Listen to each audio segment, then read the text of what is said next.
Are you planning to enter in a uniform service, particularly Philippine Coast Guard? So listen up guys, makinig kayo. Ito yung mga requirements. Una, kailangan Filipino citizens kayo.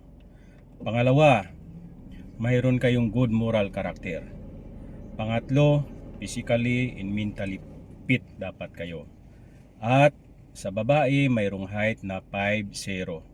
Sa lalaki, 5'2". 18 to 26 years old, single.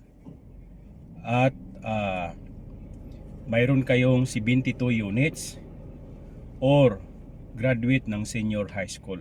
Pwede na kayong pumasok sa non-officer sa Philippine Coast Guard. And of course, kailangan maipasa nyo yung PCG battery test. Yun yung pinaka-importante doon. At idagdag ko, kailangan mayroon kayong skills, mayroon kayong TISDA certificate. Tulad ng may skill kayo na marunong kayong mag-welding, electrician kayo, at